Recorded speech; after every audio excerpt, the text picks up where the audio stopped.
வான் கலந்த மாணிக்க வாசக நின் வாசகத்தை நான் கலந்து பாடுங்கால் நற்கருப்பஞ்சாற்றினிலே தேன் கலந்து பால் கலந்து செழுந்தீன் சுவை கலந்து ஊன் கலந்து உயிர் கலந்து ஓட்டாமல் இனிப்பதுவே என்றார் வள்ளலார் ராமலிங்கனார்.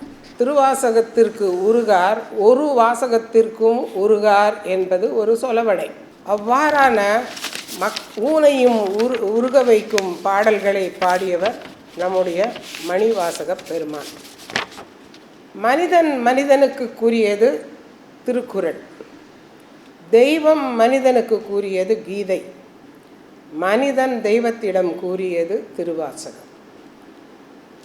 ஆம், திருவாசகத்தை படியெடுத்தவர் நம்முடைய இறையனார் சிவபெருமானார் ஆவார். வேண்டத்தக்கது அறிவோயினி வேண்ட முழுதும் தருவோயினி வேண்டும் அயன்மார்க்கு அறியோயினி வேண்டி நீயாது அருள் செய்தாய் யானும் அதுவே வேண்டின் அல்லால் வேண்டும் பரிசொன்று உண்டு எனில் அதுவும் உந்தன் விருப்பன்றே என்று அனைத்தையும் இறைவனுக்கு காணிக்கையாக்குகின்றார் மாணிக்க வாசகர். மணிவாசக பெருமான் என்றும் இவரை கூறுவார்கள்.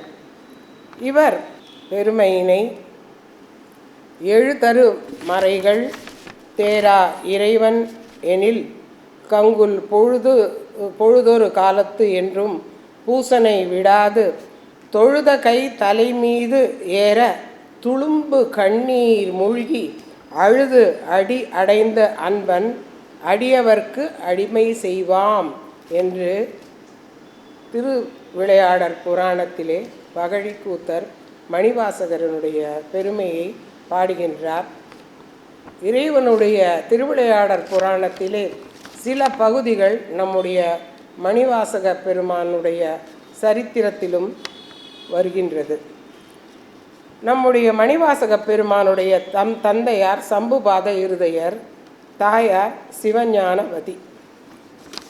இவருடைய செங்கோன்மையும் இவருடைய கல்வி ஞானத்தை உணர்ந்த அரிமர்தன பாண்டியன் இவரை அழைத்து தென்னவர் பிரம்மராயன் என்னும் பட்டம் சூட்டி தன்னுடைய அவையிலே முதலமைச்சராக பணியில் சேர்த்து கொள்கின்றார்.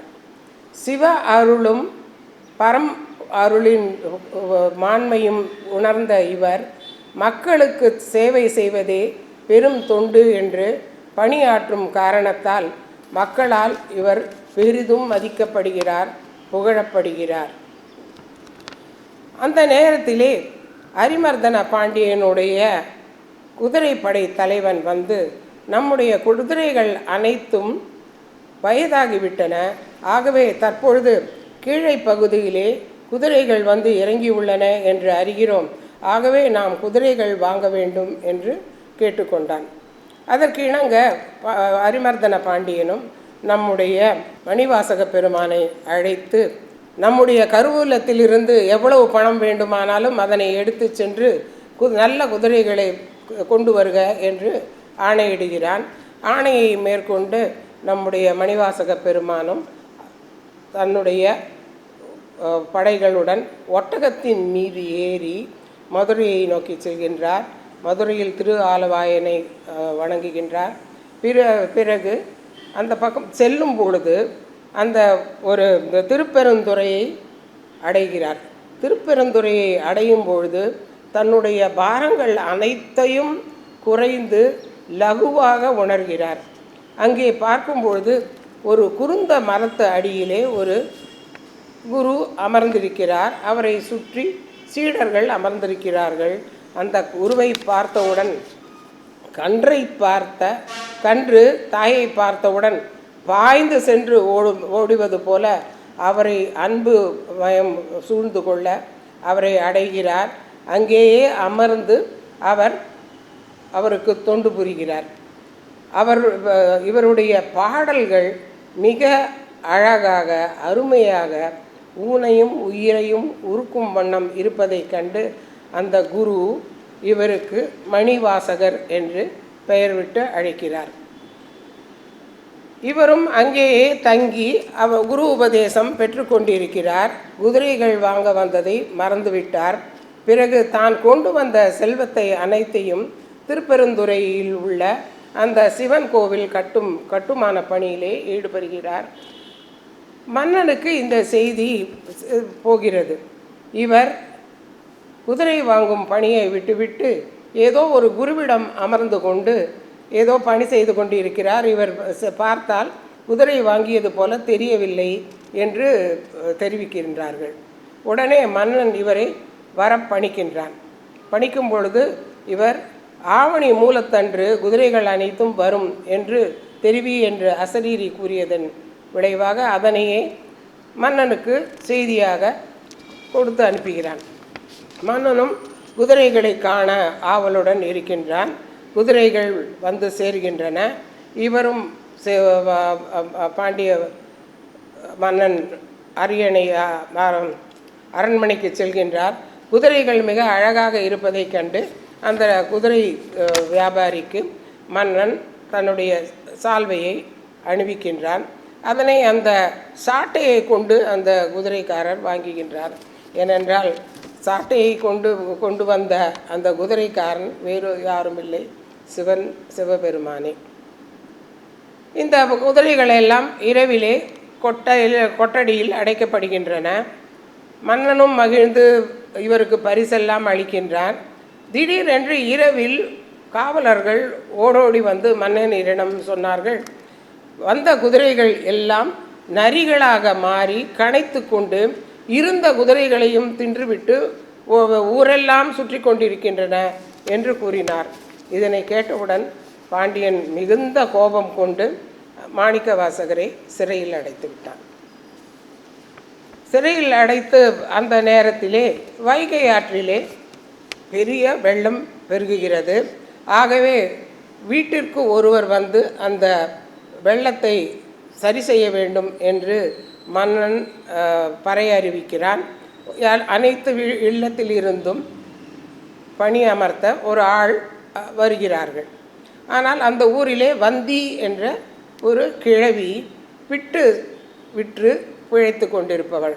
அந்த முதல் பிட்டை எடுத்து சிவபெருமானுக்கு காணிக்கையாக்கி அதற்கு பிறகே அவள் மற்ற பிட்டுகளை விற்பது வழக்கம். இவ்வாறு இருக்கும் பொழுது தனக்கு பணி செய்ய யாரும் இல்லையே என்று அந்த வந்திக்கிழவி மிக வருந்தினாள். சிவபெருமான் என்னை வேலைக்கு சேர்த்து கொள்பவர்கள் யாரேனும் உளரோ என்று கூவிக்கொண்டு வரும்பொழுது வந்திக்கிழவி பார்க்கின்றாள். வந்திக்கிழவி சொல்கிறாள், எனக்கு கொடுப்பதற்கு பெரிய பணம் இல்லை, ஆனால் எனக்கு ஆள் வேண்டும், என்ன செய்வது என்று கேட்கிறான். உடனே வந்த ஆள், எனக்கு நீ எதுவும் செய்ய வேண்டாம், உன்னுடைய உடைந்த பிட்டுகளை எனக்கு கொடு, அது போதும் என்கின்றாள். இவளும் சம்மதித்து பணிக்கு அமர்த்து கொள்கிறாள். பார்த்தால் எல்லா பிட்டுகளும் உடைந்தே இருக்கின்றன. பரவாயில்லை என்று அந்த ஆளுக்கு முதலிலே பிட்டை கொடுக்கிறாள். அவரும் வந்த ஆளும் அதனை நன்றாக தின்றுவிட்டு பிறகு உண்ட களைப்பு என்று ஒரு இடத்தில் போய் நன்றாக தூங்கிவிடுகிறான். மன்னன் இந்த வெள்ள நிவாரணம் பணி எப்படி நடக்கிறது என்று பார்ப்பதற்கு அந்த இடத்திற்கு வருகிறான். வரும்பொழுது அனைத்து இடங்களிலுமே கரைகள் அடைக்கப்பட்டிருக்கின்றன. வந்தி இடத்தில் மட்டும் கரை அடைபடாமல் இந்த ஆள் தூங்கி கொண்டிருக்கும் காட்சியை பார்த்து வெகுண்டு அந்த மன்னன் இவரை கண்டிக்கின்றான். ஏனென்றால் இந்த ஆள் பணி செய்யாத காரணத்தால் அனைத்து வெள்ள நீரும் அதன் வழியாக ஊருக்குள்ளே புகும் நிலைமை ஏற்படுகிறது. ஆகவே வெகுண்டெழுந்து அந்த மன்னன் தன் கையில் இருந்த பிரம்பால் அந்த ஆளை அடிக்கின்றான். அந்த ஆள் மீது பட்ட அடி உலகத்தில் உள்ள அனைத்து பேர்களின் மீதும் சாட்டையடி படுகிறது. அப்பொழுதுதான் உணர்கிறான் பாண்டிய மன்னன் வந்தது சாதாரண ஆள் இல்லை என்று. உடனே அவனுக்கு அசரீரியாக இறைவன் கூறுகிறான், ஐயா, அந்த மாணிக்க வாசகர் அனைத்து பொருள்களையும் எனக்காகவே செலவிட்டார். அவரை நீங்கள் இவ்வாறு இதில் அடைத்து வைத்திருக்கிறீர்களே, அவரை விடுவியுங்கள். மேலும் அவர்களுக்கு பொன்னும் பொருளும் கொடுத்து அவர் திருப்பணி செய்வதற்கு தாங்கள் உதவி செய்ய வேண்டும் என்று கேட்டுக்கொண்டார். ஆகவே இந்த நரியை பரியாக்கிய கதையும் திருவிளையாடற் புராணத்திலே இறைவன் செய்த விளையாட்டாக வருகிறது. இந்த அதற்கு பிறகு மாணிக்கவாசகர் தன்னுடைய முதலமைச்சர் பணியை தொடராமல் ஒவ்வொரு கோவிலாக சென்று அங்கே பாடல்கள் பாடி இறைவனை மகிழ்விக்கின்றார். இறைவன் இவருடைய பாடல்களுக்கு உருகி உருகி கேட்கின்றார். ஏனென்றால் அவ்வளவு ஒரு அருமையான பாடல்கள் இவர் பாடுகின்றார். நமசிவாய வாழ்க, நாதன் தாழ்வாழ்க, இமைப்பொழுதும் என் நெஞ்சில் நீங்காதான் தாழ்வாழ்க, கோகழி ஆண்ட குருமனிதன் தாழ்வாழ்க, ஆகமம் ஆகி நின்று அன்னிப்பான் தாழ்வாழ்க, ஈசனடி போற்றி, எந்தையடி போற்றி, தேசனடி போற்றி, சிவன் சேவடி போற்றி என்று போற்றி பாடல்களால் சிவபுராணத்தை பாடுகின்றார் நம்முடைய மணிவாசக பெருமான். அடுத்து திருவாசகத்தில் திருவெம்பாவை பாடுகின்றார்.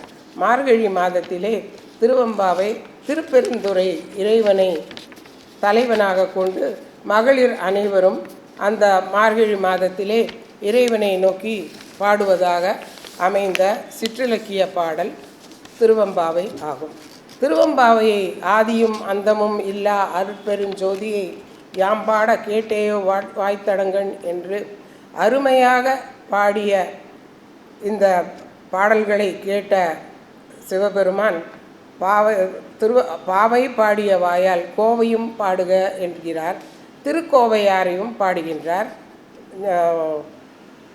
மணிவாசக பெருமான். இவருடைய பாடல்கள் மிக சிறப்பாக ஊனை உருக்க வல்ல பாடல்கள் அனைத்தும் உள்ளன. ஆனால் இவர் 63 நாயன்மார்களில் ஒருவர் அல்லர். இவர் காலம் இதற்கு முன்னே இருக்கலாம் என்று ஒரு குறிப்பு இருக்கிறது. சுந்தரரும் இவரை பற்றி பொய்யடிமை இல்லாத புலவர் என்று விழிப்பது இவரை என்று ஆசா ஞானசம்பந்தம் அவர்கள் குறிப்பு எழுதுகின்றார். ஆகவே பொய்யடிமை இல்லாத புலவர் என்று குறிப்பிடுவது மணிவாசகரையா அல்லது மற்றவரையா என்பது ஒரு ஆராய்ச்சிக்கு உரிய நிகழ்வு.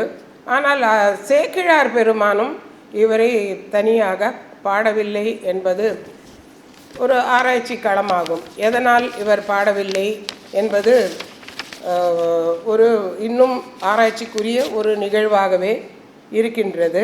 இவர் உலக வரலாற்றிலே மேதையான மாணிக்க வாசகரை விட புலமை, உழைப்பு, துன்பத்தை பொறுத்தல், இடையரா பக்தி ஆகிய பண்புகளுடன் நம் மனதை கவர்கின்றவர் வேறு யாரும் இல்லை என்று ஜியு போப் குறிப்பிடுகின்றார். ஆகவே இவர் மாணிக்க வாசகர் ஒவ்வொரு கோயில்களாக சென்று இறைவனை பாடுகிறார். தனக்கு இன்னும் முக்தி கிட்டவில்லையே என்ற ஒரு ஆதங்கம் அவருடைய மனதிலே இருந்து கொண்டே இருக்கின்றது.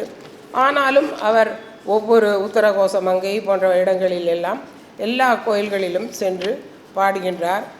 இறுதியில் அவர் சிதம்பரத்திற்கு வருகின்றார்.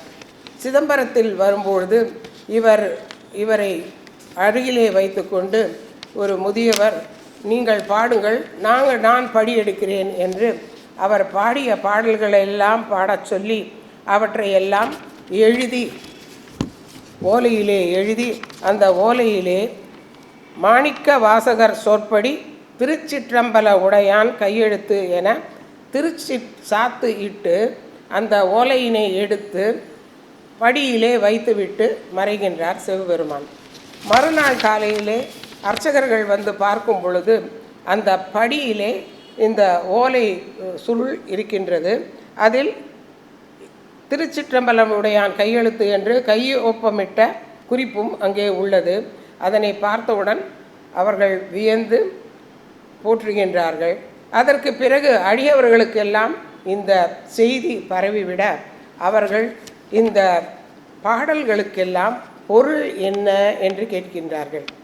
உடனே நம்முடைய மணிவாசக பெருமான் அங்கே ஆனந்த கூத்தாடும் சிதம்பர நடராஜன்தான் அதன் பொருள் என்று கூறி அந்த ஜோதியிலேயே அவர் கலந்து விடுகின்றார். இவ்வாறு அவர் ஜோதியிலே கலந்த நாள் ஆனி மாதம் மக நட்சத்திரத்து அன்று ஜோதியிலே கலந்து விடுகின்றார். திருவாசகம், திருக்கோவையார் முதலியவை 12 திருமுறைகளிலே 8ஆம் திருமுறையாக மிக அருமையாக அனைவராலும் அனைத்து கோயில்களிலும் பாடப்படுகின்றன.